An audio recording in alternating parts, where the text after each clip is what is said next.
विविक्तमनुभवाय व्याप्तिकर्मासिताय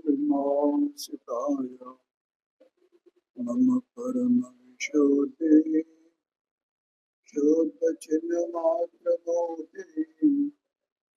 भवतु संसार व्याख्यैवार्थम्।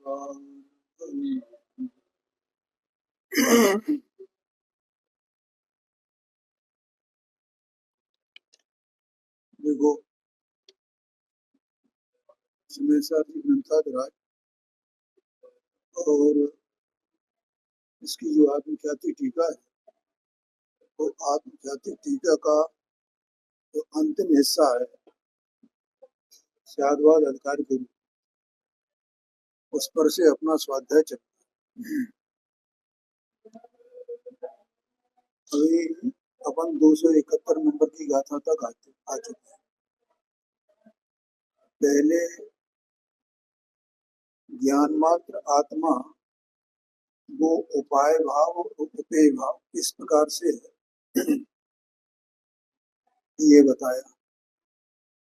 अब यहाँ जो ज्ञान मात्र भाव आत्मा है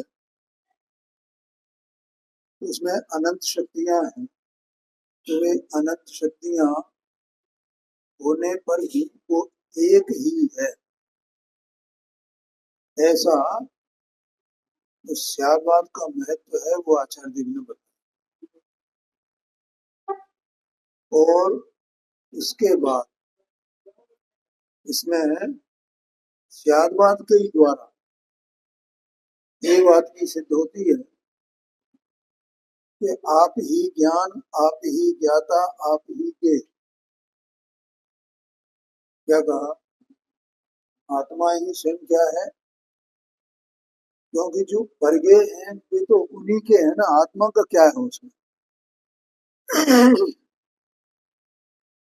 आत्मा में तो एक उनको झलकाने की शक्ति है बस।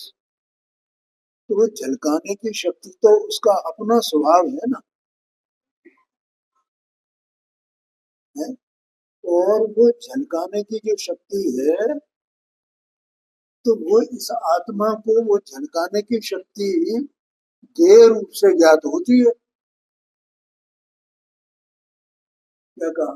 वो झलकाने की जो शक्ति है वो किससे अभेद है? वो आत्मा से ही तो अभेद है।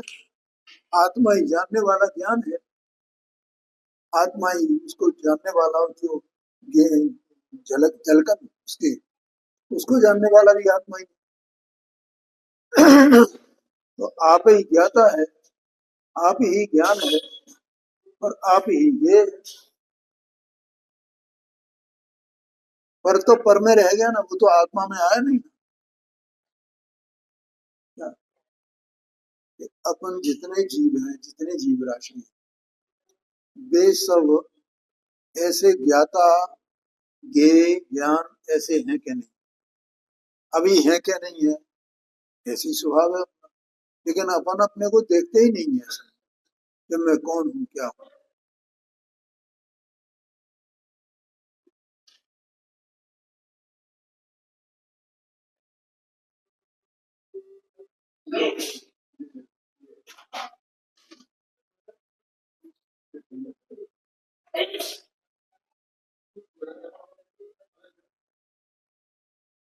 चलना है ना, तो ज्ञे ज्ञाता ज्ञान आप ही है। तो ऐसा इस जीव को क्या करना चाहिए? एक अन्य ज्ञेयों में न उलझ करके अपने ऐसे स्वभाव को जाना कि आप ही ज्ञाता है, आप ही ज्ञेय है, आप ही ज्ञान है। मैं किसको जानता हूँ? कौन मेरे जानने में आता है? स्वयं मेरे ही जानना। मेरी जो झलकन है, जो ज्ञाकार रूप अवस्था है, वो ज्ञाकार रूप अवस्था मेरा स्वभाव है। ज्ञाकार रूप होना वो मेरा स्वभाव है। उस स्वभाव के कारण तो मैं ऐसा परिणमित होता हूँ और यही तो मेरा स्वरूप है। इसमें पर का क्या है? धर्म है ना। तो ऐसा वही स्यादवाद से। और ऐसा तीन भाव होने पर भी, कौन कौन से तीन भाव? तीन शक्तियां, ज्ञान, ज्ञेय और ज्ञाता। ये तीन शक्तियां, ज्ञान पने की शक्ति, ज्ञेय पने की शक्ति, ज्ञाता पने की शक्ति, ये तीनों एक साथ एक ही काल में। है। तो तीनों एक साथ एक ही काल में है तो भी आत्मा एक ही है, ऐसा कहा ना। तो इस प्रकार से ये बात कह करके अब आचार्य देव 272 नंबर का कलश और 273 नंबर का कलश लिखते थे। ये 272 नंबर का जो कलश है 754 पेज पर, इसका अपन वाचन करते हैं। क्वचिल्लसति मेचकम क्वचिन्मेचका मेचकम क्वचित् पुनर्मेचकम सहैर्मेव तत्त्वं मम तथापि न विमोहत्य मलमेधसां तन्मनः परस्पर सुसहंत प्रकट शक्ति चक्रम स्फुरत। ये 272 नंबर का कलश, इसका श्लोकार्थ है। ज्ञानी कहता है मेरे तत्व का ऐसा स्वभाव ही है। यही सब स्यादवाद की बात है। वो स्यादवाद अकेला इतना नहीं कि अनेक धर्मात्मक आत्मा है, उसमें कौन कौन से धर्म हैं उन धर्मों का यहाँ ज्ञान करा, कितनी अनेकता है इस वस्तु में, बोलो ख्याल में आए तो भी वो एक ही है ना।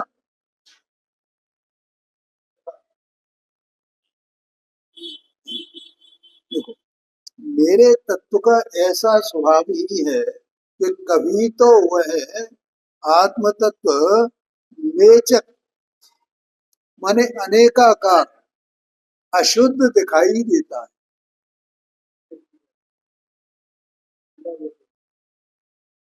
क्या कहा, आत्मा कैसे दिखाई देता है, अनेकाकार। अनेकाकार देखना माने अशुद्ध देखना। एक दर्शन वाला ज्ञान वाला ऐसा है ना, ऐसा दिखाई देता है ना, सुख वाला वीर वाला ऐसा। हाँ जी हाँ जी, इसको अशुद्ध कह रहे हैं। भेद करना माने वो अशुद्धता है। आया कन्या, और जब ये एक देख है तो वो शुद्ध है ना, है। हाँ जी, तो कभी तो वह अनेकाकार अशुद्ध दिखाई देता है, कभी बेचक अमेचक दोनों रूप दिखाई देता है। ये एक रूप भी है और अनेक रूप भी है। अनेक को देखो तो अनेक रूप है और एक को देखो तो एक रूप है। ऐसा बेचक अमेचक माने शुद्ध अशुद्ध दिखाई देता है। तो ये एक इस प्रकार से है, एक एक पना उसका किस प्रकार से है और अनेक पना किस प्रकार से है, तो ये दोनों जानने में आते हैं ना। ये दोनों जानने में आते हैं, इसका मतलब वो शुद्ध अशुद्ध दिखाई देता है। और कभी अमेचक,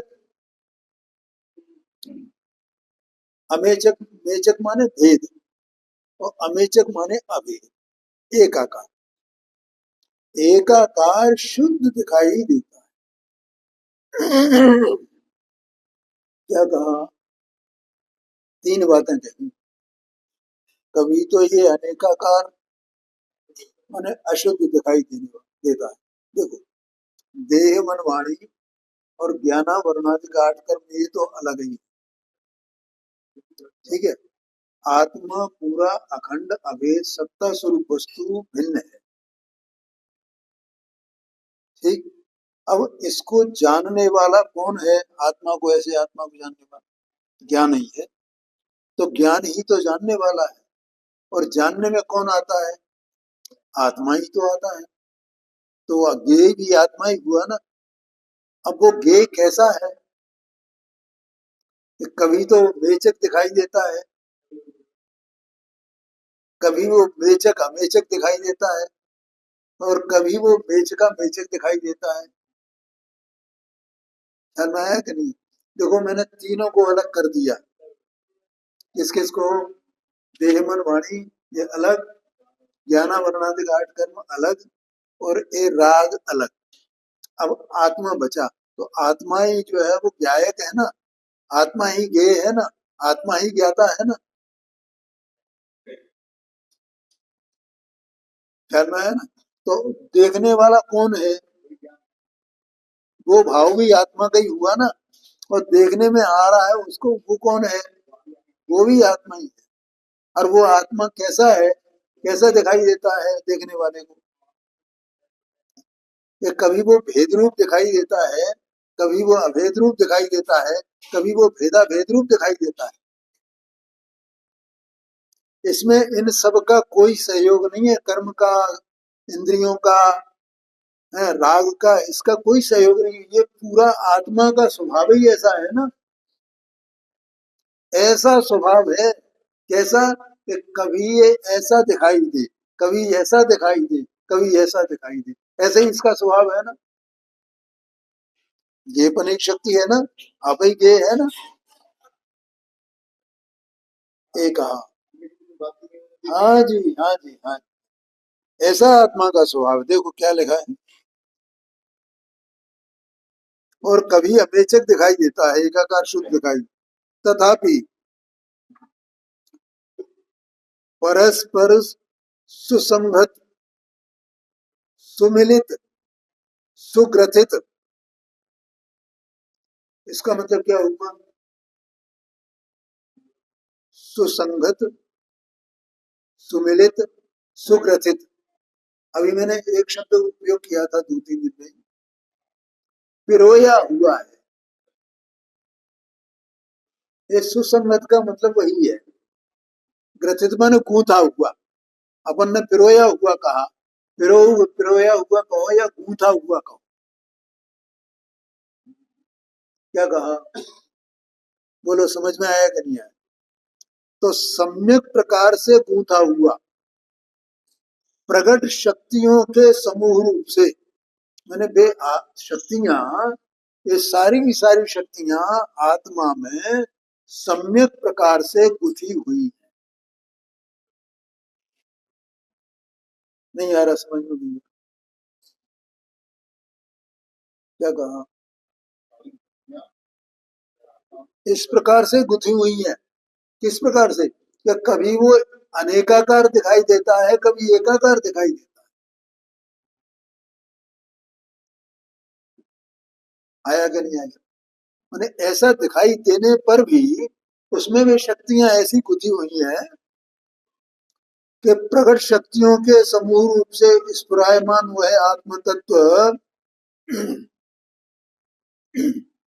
निर्मल बुद्धि वालों के मन को विमोहित नहीं करता। जिनकी बुद्धि निर्मल है,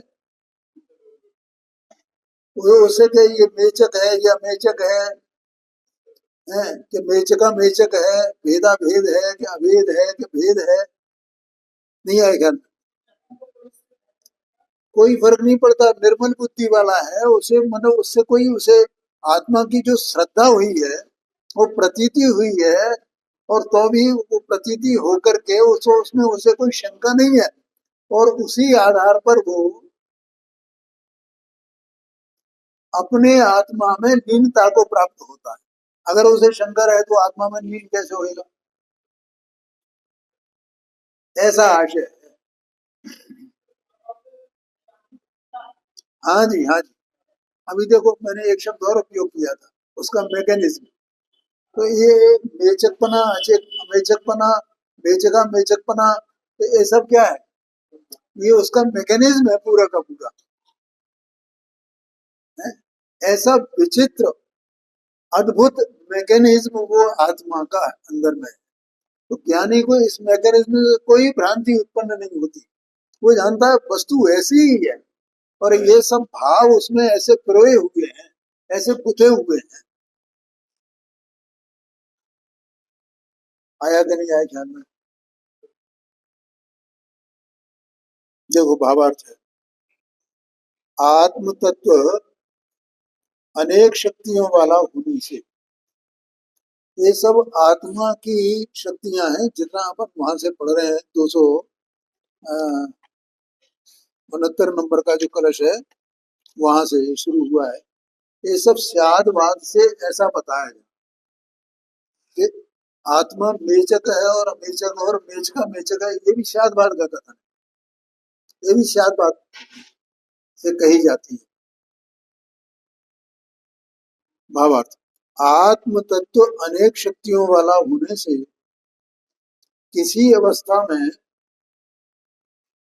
कर्मोदय के निमित्त से अनेकाकार अनुभव में आता है। तो कर्मोदय के निमित्त से माने चारित्र मोहनी कर्म के उदय के निमित्त से वहां विकल्प उत्पन्न होते हैं ना, तो विकल्पों से वो अनेकाकार अनुभव में आता है। और किसी अवस्था में शुद्ध एकाकार अनुभव में आता है, जब वो आत्मा का अवलंबन करता है तो वहां एकाकार अनुभव में आता है, एक रूप आत्मा है। और किसी अवस्था में शुद्ध शुद्ध अनुभव में आता है। आत्मा को सात तत्व रूप जानना, तो शुद्ध शुद्ध रूप से जानने में आया ना। हाँ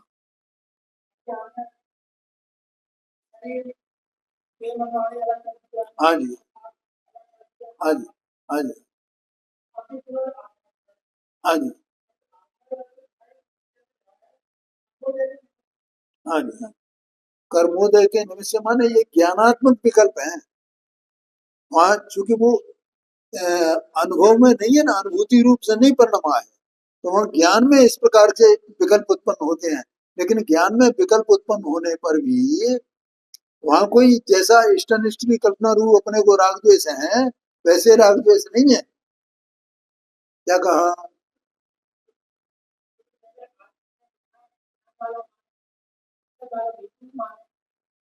ज्ञान वाला ही मानो, ऐसा ही समझना उसको। क्या कहा? ज्ञान में विकल्प उत्पन्न होते हैं, तो वे विकल्प उत्पन्न हुए तो उसमें कोई राग द्वेष है क्या? कोई राग द्वेष हुआ क्या?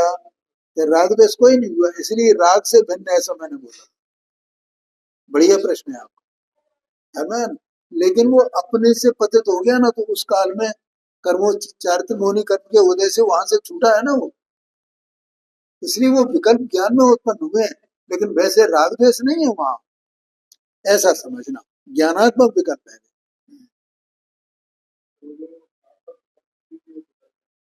हाँ जी, हाँ जी।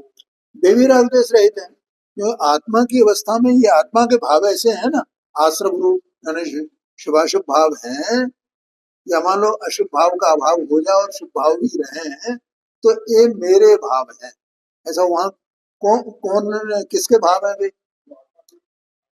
देह मन वाणी के ज्ञानावरण आदि घाट कर्मों के वे भाव है नहीं ना। लेकिन आश्रम को आश्रम रूप जानना और आश्रम रूप परिणाम वो आत्मा का ऐसा जानना, ऐसा उसको अशुद्ध परिणाम जानना, ये ज्ञान का काम हुआ ना। ज्ञान ने ऐसा जाना ना, तो उसने अशुद्ध जाना ना। शुद्ध और अशुद्ध, और जितने अंश में वहां सुख और शांति है, अभी कल परसों चर्चा की थी, तो उतनी वो जानने में आ रही कि नहीं आ रही है। और वो सुख और शांति किससे अभेद है? और वो जो आश्रव भाव है वो आत्मा का ही भाव है, लेकिन तो भी वो आत्मा से अभेद नहीं है। ऐसा मेच का मेचक ऐसा जानने में आया ना, शुद्ध शुद्ध। आ गया समझ में? आत्म तत्व अनेक शक्तियों वाला होने से किसी अवस्था में कर्मोदय के निमित्त से अनेकाकार अनुभव में आता है। जो अनेकाकार का अनुभव होगा तो वो कर्म का उदय उसमें निमित्त होगा। और वो जब अपने स्वभाव में परिणमन कर रहा है तब कर्म का उदय नहीं है, ऐसा है। किसी अवस्था में शुद्ध एकाकार अनुभव में आता है और किसी अवस्था में शुद्ध अशुद्ध अनुभव में आता है। देखो, ये अलग अलग प्रकार से अनुभव में आना, इसको अपन ज्ञान की तरफ से कहें तो ये प्रमाण और नय है। तो प्रमाण और नय में ज्ञान के ही तो भेद है ना। लेकिन वे सब विकल्प रूप हैं। ख्याल में आएगा नहीं? और इसीलिए जो शुद्ध ने है ना, वो शुद्ध ने कर्म के उदय से नहीं।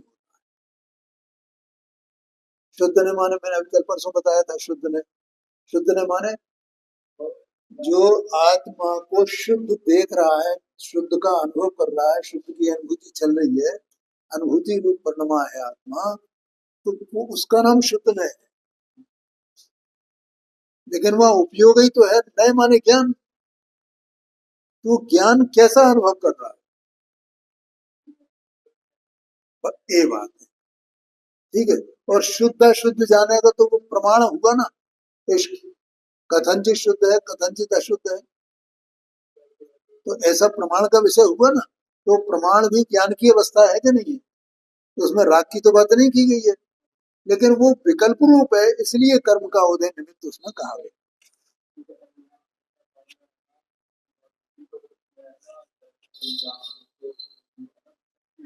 हाँ जी, हाँ जी, हाँ जी, हाँ जी,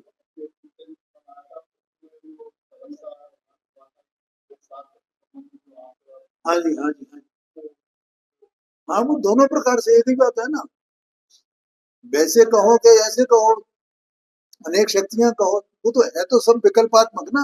मूल तो उसको विकल्प को पकड़ना, ये बात है।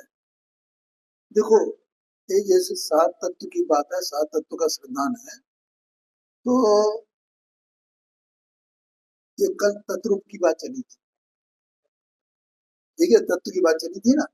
तो जैसे उपयोग स्वभाव के सन्मुख हुआ, तो उसने अपने स्वभाव के साथ तत्पना अनुभव किया कि नहीं।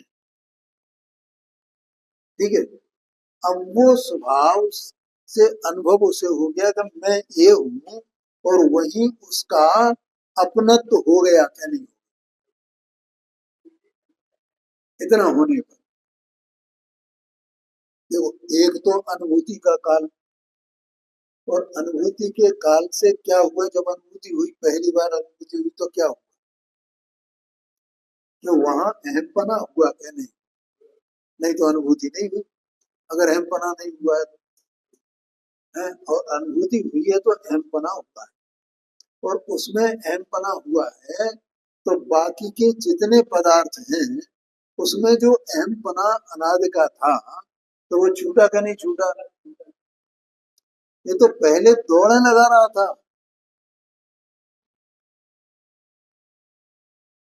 क्या कहा? काय में सब। और इसीलिए, और परेशानी इसकी इसी बात की है।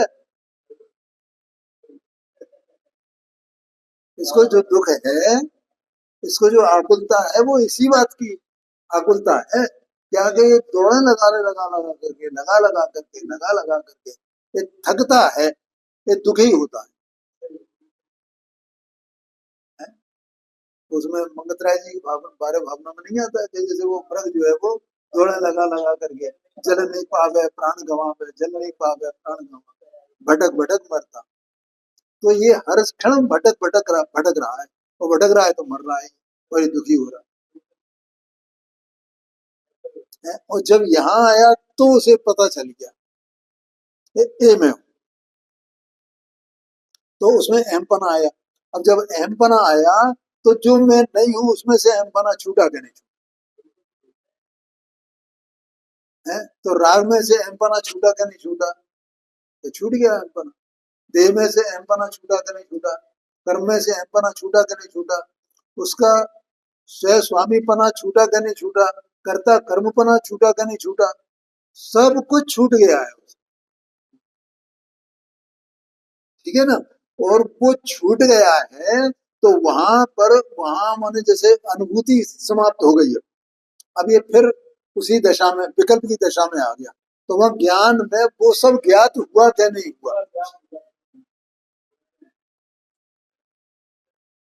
वास्तव में तो स्थिति ये है, अभी कल परसों मैंने चर्चा भी की थी, कि संशय विपर्य अनध्यवसाय, ये कोई अ, बाहर की चीजें नहीं है, वो आत्मा की अवस्था में ही एक विकार है, और उसने हमारे ज्ञान को आवृत कर रखा है। जैसे राग है ना, ऐसे ही संशय विपर्य अनध्यवसाय ये भी दोष है।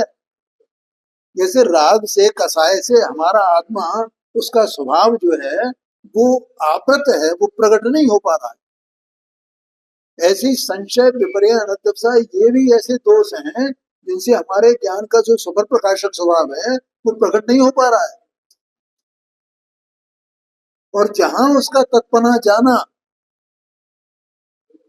तो वहां ही वो उसका वो उसी समय उसके वो संशय विपर्य अनध्यवसाय का अभाव हो गया।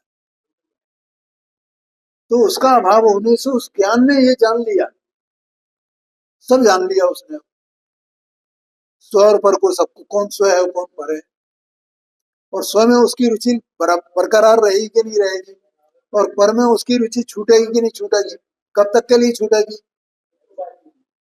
अब ये वो अनुभूति करे तो और नहीं करे तो उसे तत्पना अपना पता चल गया ना, तो उसको पर में वो रुचि होती नहीं है, तो ये सब जान गया है ना वो।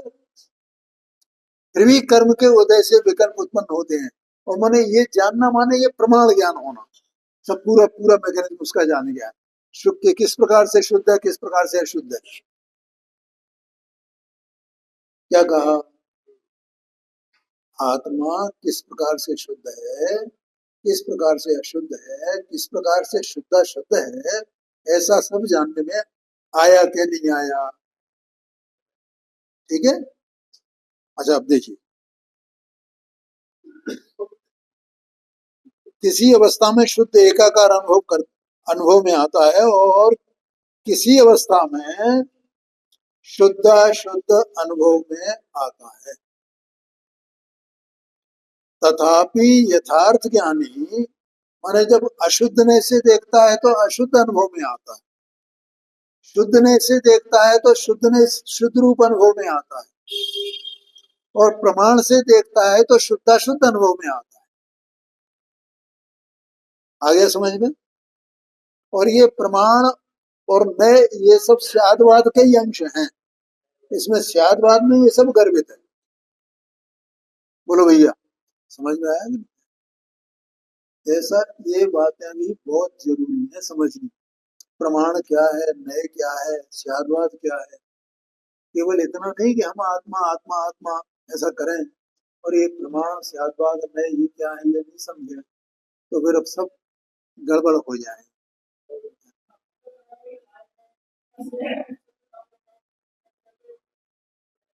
हाँ गाधा है ना। हाँ तो हाँ जी हाँ जी हाँ जी। मतलब वहाँ ये कहा है, 186 नंबर की गाथा है सम्मर्दगार की, जो शुद्ध जाने आत्म को वो शुद्धता को प्राप्त हो, अशुद्ध जाने आत्म को अशुद्धता को प्राप्त हो। लेकिन यहाँ वहां पर ये वाली बात नहीं है, वहां दूसरी बात ये है कि ये आत्मा अनाद से अपने को शुद्ध देखता आया है या अशुद्ध देखता आया है। पहला पहला पॉइंट ये है। दूसरा पॉइंट कि आत्मा वास्तव में शुद्ध है कि अशुद्ध है।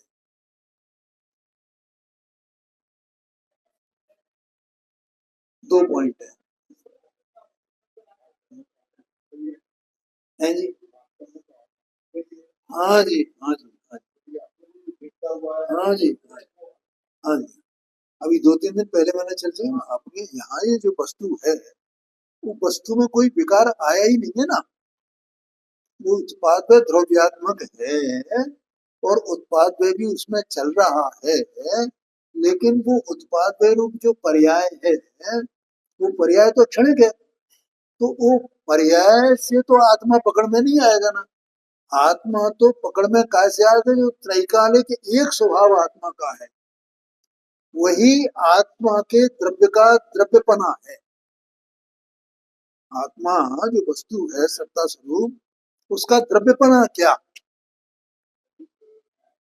कि एक स्वभाव एक स्वभाव एक स्वभाव एक स्वभाव एक स्वभाव, वो आत्मा का द्रव्यपना है। मैंने कल भी शायद ये बात कही थी कि दो गाथाएं 30 नंबर की और 73 नंबर। अहमिको का मतलब क्या है? अहमिको का मतलब में एक स्वभाव बस, एक एक त्रिकाली स्वभाव बस, एक त्रैकालिक बना, त्रैकालिक बना, त्रैकालिक बना, ऐसा एक स्वभाव। अब एक स्वभाव क्या है? तो ज्ञान मात्र कहोगे, चेतना मात्र कहो, उसके ही कारण इसके अनंत गुण चेतना स्वरूप है ना, इसकी अनंती पर्याय चेतना स्वरूप है ना। अपने चेतना स्वभाव से कभी वो स्खलित पतित तो होता ही नहीं ना। झोंका त्यों झोंका त्यों झोंका त्यों झोंका त्यों झोंका त्यों, कब से कब तक रहेगा? ऐसा अस्खलित एक स्वभाव वो आत्मा का है, उससे आत्मा पकड़ में आता है। तो वो जो अस्खलित स्वभाव है उसमें क्या हुआ है? उसमें संसार है, उसमें बंध है, उसमें आश्रम है, उसमें मोक्ष है, उसको जरूरत है मोक्ष की। वो तो त्रिकाल शुद्ध ही है।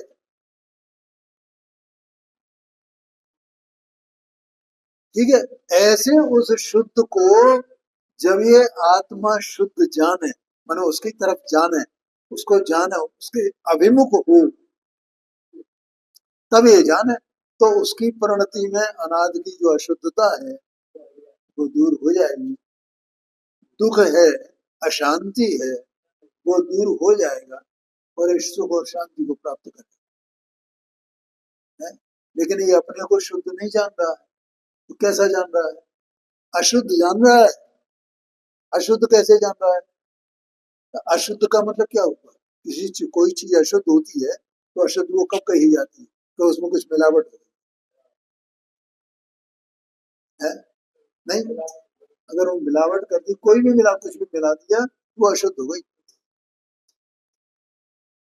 तो ये आत्मा स्वयं ही अपने को काय में मिला रहा है, देह में मिला रहा है, कर्म में मिला रहा है, रागादिक में मिला रहा है, स्त्री पुत्रादिक में मिला रहा है, क्षेत्र में मिला रहा है,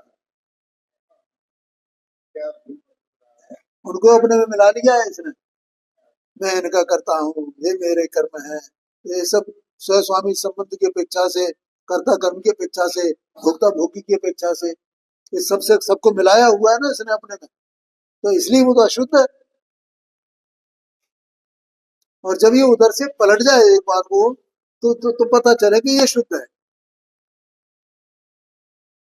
तो ऐसा फिर वो एकाकार दिखाई दे, वो शुद्ध नहीं कब से। आ गया समझ में? हाँ जी, हाँ। तो यहाँ कहते हैं देखो, तीसरी लाइन चल रही है, तथापि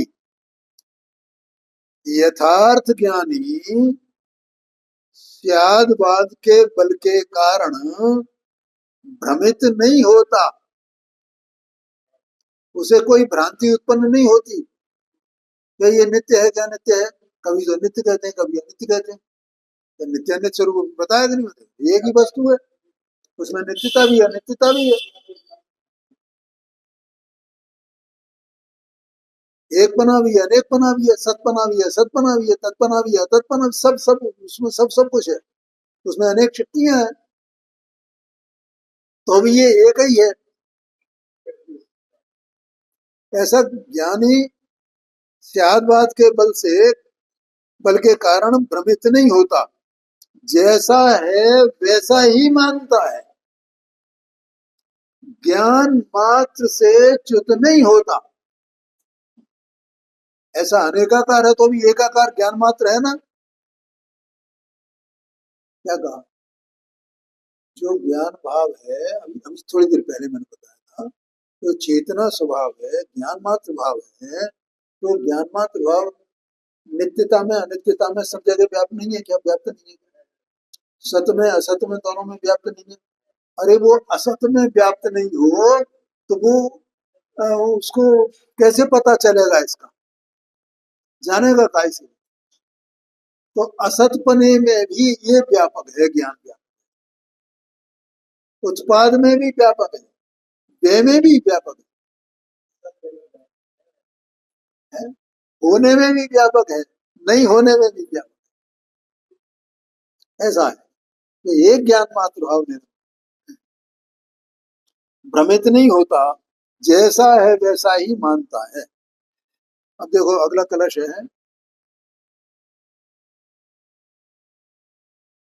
इतो गतमनेकतां ददति तत सदाप्येकता मित क्षण विभंगरम ध्रुवमित सदैवोदयात् इतः परम विस्तृतम भृतमित प्रदेशै निजे रहो सहज मात्म नस्तति दम अद्भुतम वैभवम।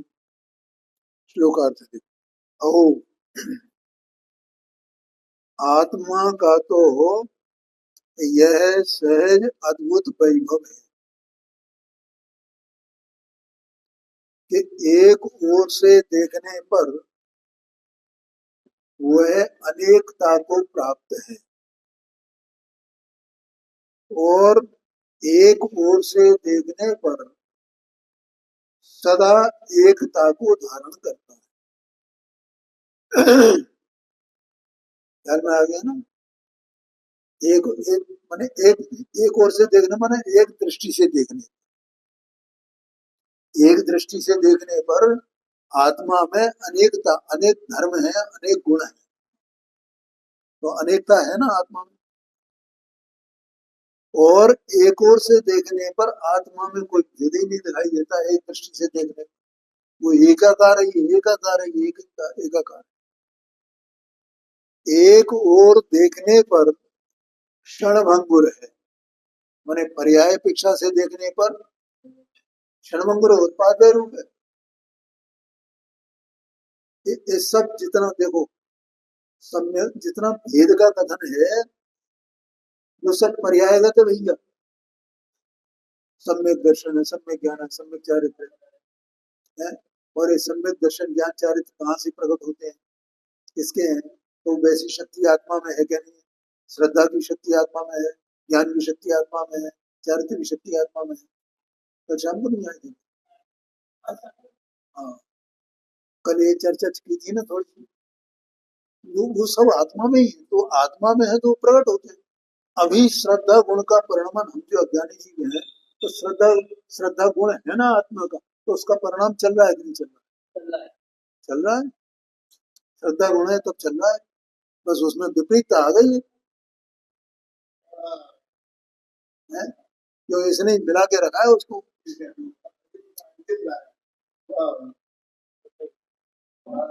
तो ऐसा मैंने वो जितना भेद का विषय है वो पर्यायगत है सब। चाहे वो अशुद्ध वाला हो, अशुद्ध पर्याय हो, चाहे शुद्ध पर्याय हो। तो एक ओर से देखने पर सदा एकता को धारण करता है, एक ओर से देखने पर क्षण भंगुर है। मैंने पर्याय अपेक्षा से देखा जाए तो क्षण में जाने वाली है पर्याय। ये अपनी जो पर्याय है ना, ये इसको जो असमान जाति द्रव्य पर्याय कही जाती है, ये पर्याय भी क्षण भंगुर है कि नहीं? क्षण भंगुर है, क्योंकि देखो प्रति समय बदल रही है, ये तो एक बात है। और क्षणभंगुर इसलिए है कि एक ही समय में तो अलग अलग हो जाएंगे दोनों। कुछ ऐसे कुछ दो चार समय लगेंगे क्या, दो चार दिन लगेंगे क्या? एक ही समय में अलग अलग, तो एक ही क्षण में हो जाएगा ना ये काम, तो क्षण में ही नाश हो जाएगा ना उसका, इस पर्याय का। इस तरह वो सब पर्याय, ये द्रव्य, ये जो द्रव्य पर्याय हैं और गुण पर्याय हैं, गुण पर्याय माने गुणों की जो परिणाम है, अभी श्रद्धा ज्ञान चारित्र ऐसा इस प्रकार से। तो ये सबकी सब पर्याय उसका स्वभाव ही क्षणभंगुर है, और वो क्षणभंगुरता आत्मा का स्वभाव है। जैसे नित्यता आत्मा का स्वभाव है, तो क्षणभंगुरता भी, अनित्यता भी आत्मा का ही स्वभाव है ना? नहीं आएगा। हाँ, कि इसका वर्णन चल रहा है पर्याय में, निरंतर उत्पाद है, उत्पाद है, उत्पाद है, उत्पाद है, ये सब उत्पाद है के खेल है। तो एक ओर से देखने पर क्षणभंगुर है, और एक ओर से देखने पर सदा उसका उदय होने से ध्रुव है। क्या कहा? अभी परंपरा में भाव की बात की ना, बोलो उसका अभाव कब है, और वो सब में व्यापा हुआ है। तो वो ध्रुव है ना, कायम है, वैसा का वैसे ही, वैसा का वैसे ही कायम है ना। वो स्वभाव उसका निरंतर कायम है, उसमें कुछ होता ही नहीं है, ऐसा ध्रुव है। एक ओर से देखने पर परम विस्तृत है, और एक ओर से देखने पर अपने प्रदेशों से ही धारण कर रखा हुआ है। एक ओर से देखने पर परम विस्तृत है का मतलब क्या हुआ कि ज्ञान कितना, कि लोकालोक के आकार कहा जाता है ना ज्ञान है। एक इसमें शायद 23 नंबर की गाथा है प्रवचन साहिब, 23। आदा नाण प्रमाण, नाणम नेय प्रमाण बुद्धिठम, नेयम लोया लोयम, तम्मा नाणम तो सब गए। आत्मा ज्ञान प्रमाण है, और ज्ञान के प्रमाण है।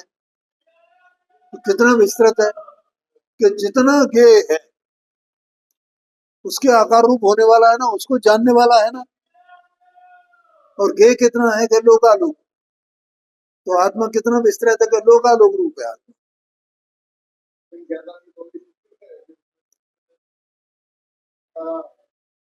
जानना है भी एक बात। दूसरी बात, आत्मा के जो असंख्यात प्रदेश हैं वे लोकाकाश प्रमाण है, इतना विस्तृत है। ये दूसरे प्रकार से, वो बात ज्ञान की अपेक्षा से, यहाँ प्रदेशों की अपेक्षा से। और तो भी ये आत्मा जितने प्रदेश हैं, वो जितना शरीर मिलता है जैसा उसके आकार रूप रहता है। और उन्हीं प्रदेशों के भीतर ही आत्मा के ये सब जो अनेकांतपना है ना, उसी को धारण किए हुए, अनेक प्रकारता को धारण किए हुए, एक प्रकारता को धारण किए हुए उन्हीं प्रदेशों में, ऐसा आत्मा का स्वरूप है। ऐसा बता रहे कितना अद्भुत स्वरूप है। ऐसा देह मन वाणी बिल्कुल भिन्न अलग, आत्मा बिल्कुल, यानी ये आत्मा की अद्भुतता है, वैभव है, ऐसा दिखा रहे हैं। आत्मा का वैभव माने मेरा वैभव, आत्मा का वैभव माने मेरा वैभव, मैं ही तो आत्मा हूँ। देखो भावार्थ है,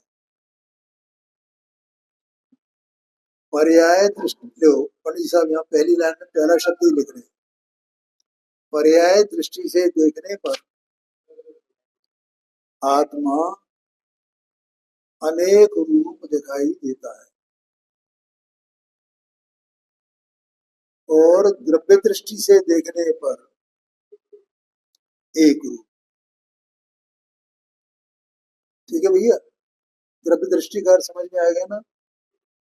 हम भेद को बिल्कुल गौण करके उसमें एक स्वभाव जो विद्यमान है, तो उस स्वभाव को पकड़े, भेद को पर्याय को गौण कर, कोई उस स्वभाव ही, एक स्वभाव जो त्रिकाल है, वो स्वभाव ही उसकी, उस वस्तु की द्रव्यता है, और उस स्वभाव को पकड़ना, इसका नाम द्रव्य दृष्टि है। ऐसा कोई हुआ नहीं है भैया, जैसा हमें समझ में नहीं आती द्रव्य दृष्टि क्या है, पर्याय दृष्टि क्या है, हमें समझ में नहीं आता है। यहाँ पर्याय दृष्टि का मतलब मिथ्या दृष्टि नहीं समझना, पर्याय दृष्टि माने पर्याय अपेक्षा से, द्रव्य दृष्टि माने द्रव्य अपेक्षा से, ऐसा वस्तु का स्वरूप बता रहे हैं। एक बात। दूसरी बात, क्रम भावी पर्याय दृष्टि से देखने पर क्षणभंगुर दिखाई देता है। देखो यहाँ पर थोड़ी गंभीर बातें हैं। पर्याय दृष्टि ये 2 बार आया है, तो एक 2 बार क्यों आया है, तो 2 प्रकार से उसको अलग अलग कहा गया है। इसका मतलब क्या, पर्याय दृष्टि भी 2 प्रकार की होती है, माने पर्याय अपेक्षा से कथन भी 2 प्रकार से होता है कि हाँ होता है। क्या मतलब कि भेद के कथन को भी पर्याय अपेक्षा से कथन किया जाता है, कहा जाता है। क्या कहा, अब मैं पहले ये बात कई बार कह चुका हूं कि भेद करना माने पर्याय, क्यों अलग अलग कर दिया ना उसको, दर्शन, ज्ञान, सुख, वीर्य, ऐसा देखना। ऐसे भगवान को अपन देखते हैं ना, तो भगवान को देख रहे हैं अपन, तो अपन ज्ञान का विचार करें, उनके सुख का विचार करें, वितरागता का विचार करें, उनकी शक्ति का विचार करें, तो पर्याय पे अपेक्षा से हो गया। और फिर उनका एकाकारपने से विचार करें, एक स्वभाव रूप व्यक्ति तो अपने इसमें ऐसे निमग्न है, और एक स्वभाव रूप है, एक स्वभाव रूप विद्यमान। तो हम भेद से विचार किया माने पर्याय अपेक्षा से विचार किया, ठीक है। और एक क्षणभंगुरता की अपेक्षा से देखना, तो वो नित्य नित्य है ना, तो जो पर्याय वे अनित्य ही होती है ना, चाहे वे द्रव्य पर्याय हो चाहे गुण पर्याय हो, वे अनित्य ही होती है। इसलिए उस अपेक्षा से वो क्षणभंगुरता को देखना, ये भी पर्याय अपेक्षा से कहा जाता है। आगे बात समझ में कि नहीं आई? ये बातें आप लोगों को मालूम नहीं है, इसलिए मैं इन बातों को बार बार कहता हूँ, ठीक है। समय हो गया है, आगे की चर्चा बंद कर।